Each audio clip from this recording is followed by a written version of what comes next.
Hi guys, so today we will be discussing the ethical issue of female genital mutilation, or FGM. We will briefly outline the issue, use ethical theories and principles to discuss the ethicality of FGM and provide an alternative perspective to explore the prevention of FGM, followed by a summary of how this all relates to healthcare. So, a brief summary of FGM. FGM is a cultural practice, not a religious practice, that has no health benefit and no medical need. It's prevalent in many regions across the world, including Asia, Africa, and the Middle East. It's most prevalent in the Horn of Africa, where up to 99% of girls are subjected to FGM. It has significant negative consequences for the woman. The WHO outlines 4 types of FGM. So type 1 is partial or total removal of the clitoris and or the prepuce. Type 2 is partial or total removal of the clitoris and or the prepuce plus removal of the labia minora with or without excision of the labia majora. Type 3 is a narrowing of the vagina by creating a seal with the labia with or without the removal of the clitoris. This is the most severe type of FGM, also known as infibulation or pharaonic FGM. Type 4 is all other harmful procedures such as pricking, cauterization, piercing, scraping. Type 4 is often known as harm minimization, and it's promoted in communities that refuse to abandon FGM completely. So why is FGM practiced? It's believed that the female reproductive organs are dirty or unclean until they're removed. It can be to differentiate between older women and younger virgin women. It's supposed to make girls more respectable, to secure a girl's future through marriage, and to uphold family tradition. The evidence tells us that girls who come from families where mothers, sisters, aunties, etc. are circumcised, they will be too.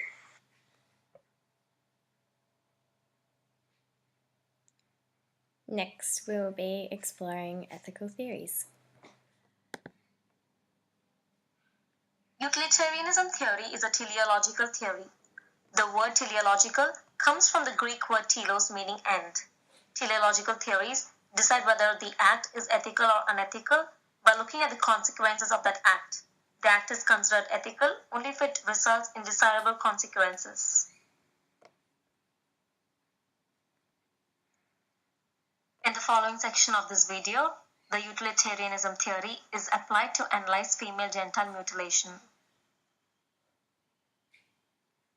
Now that we have a theory, we need to consider the consequences of this act to decide whether it can be considered ethical. Severe pain, shock, hemorrhage, tetanus or sepsis, urine retention, injury to the nearby genital tissue, and extensive bleeding, which can, in some cases, lead to sudden death, are few examples of the immediate consequences of female genital mutilation. Female genital mutilation also interferes with the natural functioning of the girl's or the woman's body. Prolonged labor, postpartum hemorrhage, perineal damage, the increased risk for cesarean section, and the need to be cut open later to allow for sexual intercourse and childbirth are few examples of this. Maintaining a pregnancy can be difficult with this condition too, but even when the gestation is successful, there is a high risk for neonatal compromise. The development of the keloid scar tissue over the area that has been cut is one of the most common long-term complications. Neuromas may develop because of the entrapped nerves within the scar, leading to severe pain, especially during intercourse. Few other long-term consequences of female genital mutilation are recurrent bladder infections, urinary tract infections, cysts, and infertility. On the positive side, female genital mutilation is believed to make the girl clean and pure. According to the traditional belief, uncircumcised women are thought to be impure. female genital mutilation makes them pure and makes them look more beautiful in the eyes of a husband.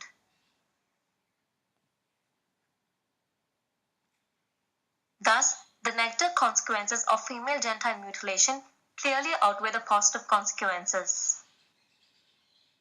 Thus, it is concluded that from the point of utilitarianism theory, female genital mutilation is unethical as it only brings tremendous amount of pain to the girls. Next, we will be looking at ethical principles. This section will briefly discuss the ethical issues relevant to FGM. It covers the human rights as well as principles in healthcare which the Act of FGM breaches, including autonomy, non-maleficence, beneficence, and justice. FGM violates the basic human rights which all people regardless of gender and ethnicity are entitled to.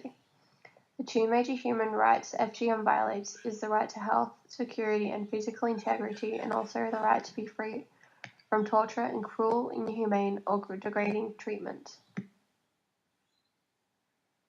In healthcare, the four main principles which underpin the ethics of healthcare professionals are autonomy, justice, non-maleficence, and beneficence. The first principle, autonomy, is the ability of an individual to have an opinion, free choice, and to be able to express their values and beliefs through their actions. FGM is in no way voluntary, and as it is forced upon the women and girls, they have no autonomy and no ability to choose whether or not to be subject to the act. The second principle, non-maleficence, is commonly defined by the phrase "do not harm," and means that no one should be afflicted by any harm which is not necessary and does not have any medical indication. FGM is severe and involves deliberate harm to a girl and woman with no efforts made to minimize her pain, and for these reasons FGM contradicts the principle of non-maleficence. Beneficence is the third principle, and means to only do good and ensure that any harm which may occur is minimized and does not outweigh the benefits of the procedure. However, in FGM, there is no benefit for the woman, and the act only causes pain throughout her entire life. The last principle I will talk about is justice. Justice means that all benefits and burdens should be equally distributed. The act of FGM is unjust because many of the girls and women who are subjected to FGM are not given the same choices or treatment, and many have varying levels of knowledge.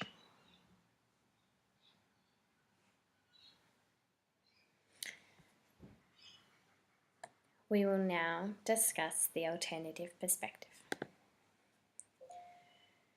For the alternative perspective, I will be discussing the criminalisation of FGM and whether it is the best way of deterring people from continuing FGM.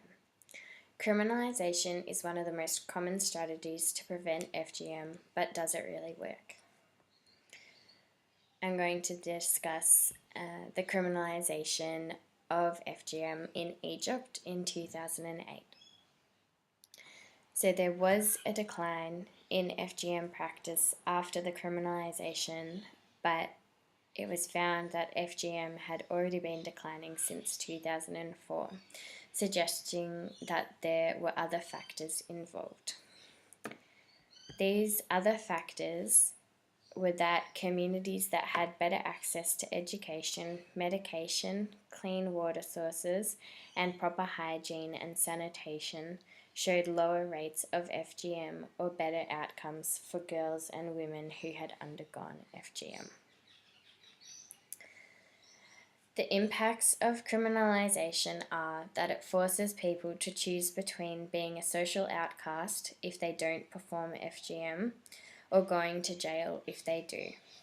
FGM is now considered underground, and this allows for riskier procedures to occur, making the risks and consequences of FGM greater for the girls and women who it is performed on.